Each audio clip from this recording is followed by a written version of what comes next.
Olá, amores! Tudo bem com vocês? A prova de hoje é o Enem 2014. A primeira questão diz assim: na década de 40, na região centro-oeste, os produtores rurais, cujos bois, porcos, aves e cabras estavam morrendo por uma peste desconhecida, fizeram uma promessa em não comer carne. Durante este período, eles teriam consumido alimentos ricos em que para suprir o déficit causado pela falta de carne: vitaminas, frutose e sacarose, aminoácidos naturais ou essenciais ou ácidos graxos. Ora, as proteínas são formadas pelo conjunto de aminoácidos, que são seus monômeros. Nós temos dois tipos de aminoácidos: os naturais, que o organismo produz, e os essenciais, consumidos, então, a partir da alimentação, e é por essa razão que a resposta certa é a letra B. Questão 2 fala sobre o potencial brasileiro para transformar lixo em energia e que bons exemplos são os aterros sanitários, que utilizam a principal fonte de energia ali produzida, que é o que, pessoal? Etanol, gás natural, óleo de xisto, gás metano ou gás liquefeito de petróleo? Resposta direta: produzido a partir da decomposição da matéria orgânica, nós temos então o gás metano. O ideal é que quando os aterros são formados, eles consigam captar essa emissão de gás metano e converter isso em um gás para que possa ser utilizado, seja na cozinha ou no próprio processo de produção de energia, tá? Mas nem todos os aterros têm essa produção no final. Mas o fato é que a transformação de lixo, ela só pode produzir esse combustível. A questão 3 é uma questão interdisciplinar com química, embora ela fale sobre substâncias que são formadas por enantiômeros, e aí você tinha que ter esse conhecimento que enantiômeros são substâncias que são formadas quando existem formas idênticas juntas, porém invertidas, é como se fossem imagens espelhadas. No entanto, mesmo não tendo esse conceito, que eu até trago a explicação aqui para vocês, vejam que o exercício diz: a talidomida é um sedativo que era utilizado por grávidas no tratamento de náuseas e administrada como uma mistura racêmica composta pelos seus dois enantiômeros RS. Entretanto, não se sabia na época que o enantiômero S levava a malformação congênita, afetando principalmente o desenvolvimento normal dos braços e pernas do bebê. Essa malformação congênita ocorre porque esses enantiômeros, veja, pela interpretação do texto, mesmo sem o conhecimento de química, nós conseguimos interpretar que esse enantiômero, essa porção S, ela interage de maneira distinta com o organismo. Não quer dizer que ela reage com a parte R, não quer dizer que ela não pode ser separada da sua mistura com o enantiômero R, que ela não está presente em partes iguais ao R, ou ainda que ela tem grupos funcionais diferentes do R. Ou seja, a questão em si, ela traz conhecimento de química orgânica, mas pela interpretação do que a consigna trouxe para nós, nós conseguimos entender que o enantiômero S, ele atua diferente, e quando eles descobriram, essa substância ela ficou proibida, então, de ser manipulada e passada a pacientes grávidas, tá bom? Então, a resposta certa é a letra D. A questão 4 é uma questão de evolução e diz assim: embora seja um conceito fundamental para a biologia, o termo evolução pode adquirir significados diferentes no senso comum. A ideia de que a espécie humana é o ápice no processo evolutivo é amplamente difundida, mas não é compartilhada por muitos cientistas. Para esses cientistas, a compreensão do processo citado baseia-se na ideia de que os seres vivos ao longo do tempo passam por interpretação de consigna também. Muitos falam que os humanos são o ápice, representam o ápice do processo evolutivo, mas alguns cientistas dizem que não. Por quê? Vejam que, se eu assinalar a afirmativa C ou D ou E, elas me dizem a mesma coisa, porque aqui dizem complexificação dos sistemas, melhoria de processos, especialização para determinada finalidade. Ou seja, seria a mesma coisa dizer que eu sou mais complexo, que eu sou melhor, que eu sou mais especialista. Mas esses cientistas não defendem essa ideia. Eles defendem a ideia que a evolução nada mais é que um momento em que as espécies passam por modificações de características. Resposta certa é a letra A. Questão 5 traz algumas características e funções de diferentes bactérias. Por exemplo, existem bactérias que inibem o crescimento de um fungo por consumirem o ferro disponível no meio. Existem bactérias que também fazem fixação de nitrogênio, que disponibilizam cálcio e que produzem auxinas que estimulam diretamente o crescimento do tomateiro. Qual dos processos biológicos mencionados indica uma relação ecológica de competição? Gente, resposta direta. A única que está exemplificando aqui um caso de competição entre espécies são essas bactérias que inibem o crescimento de um fungo. Elas estão competindo com o fungo por consumirem o ferro disponível no meio. Resposta direta, letra C. A questão 6 está bem interessante, pois a sua consigna já traz pra gente a informação de o que é uma poluição térmica e que essa poluição térmica ela pode ser exemplificada pelos processos de geração de energia em usinas nucleares e termoelétricas, por exemplo. Então, vejam só. A elevação da temperatura das águas de rios, lagos e mares diminui a solubilidade do oxigênio, pondo em risco as diversas formas de vida aquática que dependem desse gás. Se essa elevação de temperatura acontece por meios artificiais, dizemos que existe poluição térmica. As usinas nucleares, pela própria natureza do processo de geração de energia, pode causar esse tipo de poluição.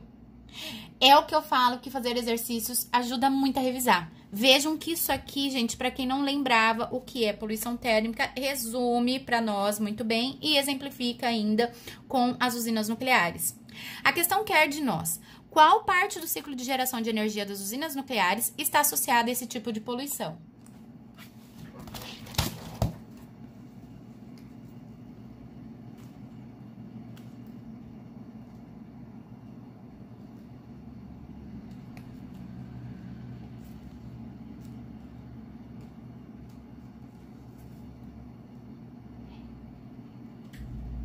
Resposta direta aqui também.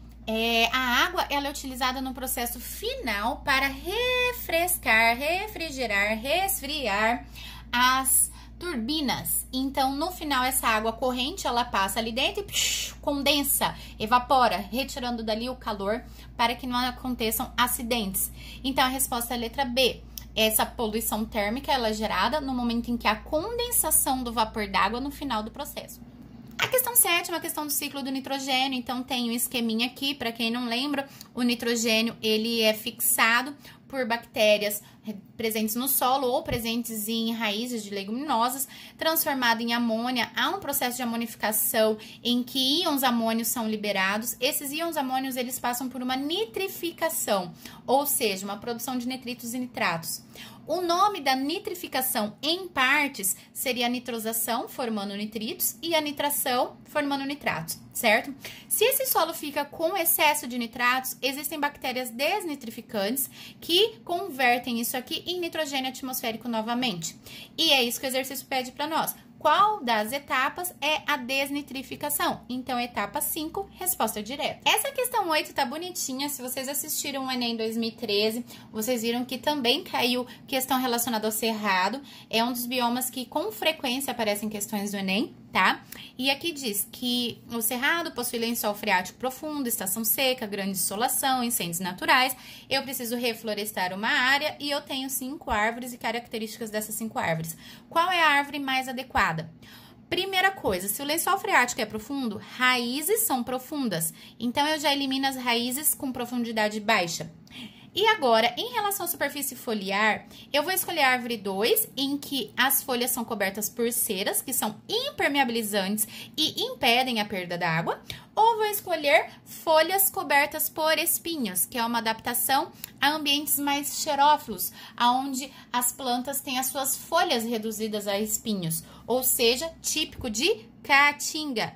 Então, vejam que a gente chega na resposta certeira aqui também, a B, árvore 2. Já apareceu uma questão assim no Enem também. É a teoria que explica como as mitocôndrias e os cloroplastos surgiram. E ela defende que eles teriam sido originados a partir de procariontes ancestrais que foram fagocitados e incorporados por células mais complexas. Qual característica da mitocôndria que sustenta essa teoria?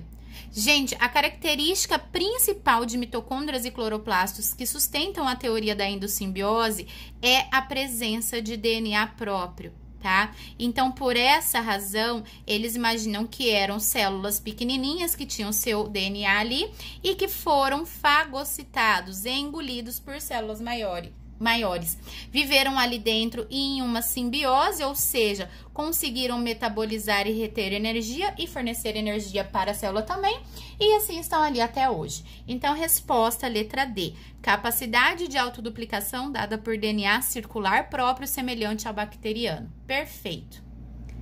A questão 10 fala sobre um pesquisador perdido no laboratório, em que misturou os frascos ali contendo concentrados de enzimas, mas ele precisava descobrir sobre um frasco de vidro que ele suspeitava ser de uma protease gástrica que age no estômago digerindo proteínas. Sendo assim, ele montou um experimento para testar o tubo de ensaio em que a enzima deve agir para indicar que a hipótese do pesquisador está correta é aquela que contém o quê? As alternativas, elas darão para nós o substrato, que agirá com a enzima, e o pH. Aí, primeiro vamos lembrar que o pH, que é o potencial hidrogeniônico, ele é de 0 a 7 ácido, onde o 7 é neutro, e de 7 a 14 básico, tá? Então, aqui de 6,8 a 7,2 mais ou menos, a gente tem um pH neutro. Quando a gente fala em proteínas estomacais, a gente está falando de proteínas, enzimas, que elas vivem em meio ácido. Então, eu já vou eliminar todas as alternativas que me trazem um pH acima de 7, ok? Dessa forma, eu elimino também a C e a D. Entre a B e a D, a protease, ela é uma enzima que digere proteína. E é por essa razão que ela vai digerir um pedaço de carne, então, em solução com pH igual a 5, que é bastante ácido. Uma questãozinha bonitinha fala que em um laboratório de genética experimental, os pesquisadores viram que uma bactéria continha um gene que conferia resistência a pragas específicas de plantas. Então, eles pegaram a bactéria, isolaram seu DNA, clonaram o seu DNA, retiraram o gene de interesse e inseriram esse gene de interesse na planta.